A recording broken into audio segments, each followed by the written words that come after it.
Praise the lord. మన ప్రభు అయిన యేసుక్రీస్తు నామంలో మీ అందరికీ శుభం కలుగును గాక.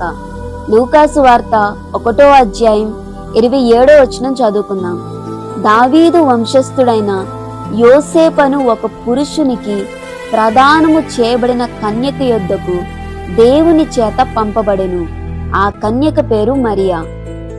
బైబిల్లో యోసేపు మరియల వివాహ బంధం గురించి చదివినప్పుడు వారి తల్లిదండ్రులు ఆ సంబంధాన్ని ఎలా నిశ్చయించుంటారో అనిపిస్తుంది.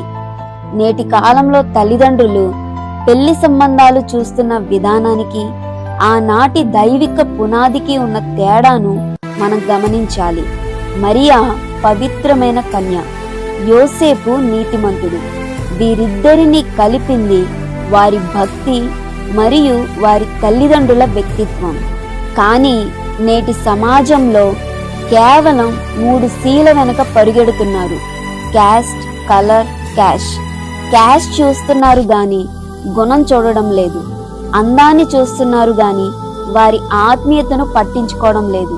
అందుకే నేడు కుటుంబాల్లో శాంతి కరువవుతుంది.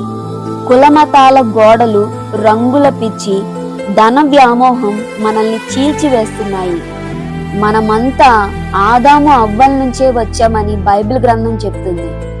కానీ క్రైస్తవులమని చెబుతూ మనుషులు కల్పించిన వాటినే అనుసరిస్తున్నారు. మరియా యోసేపులు మనకి మాదిరి.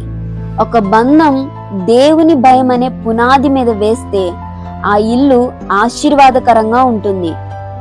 ఈ ఆలోచన ప్రతి ఒక్కరిలో వస్తే గొడవలు లేని ప్రేమతో కూడిన కుటుంబాలు నిర్మించబడతాయి. అప్పుడే సమాజం మారుతుంది. మీరు ఈ మార్పును కోరుకుంటే ఎస్ అని కామెంట్ చేయండి. Amen. May God leads you in his way.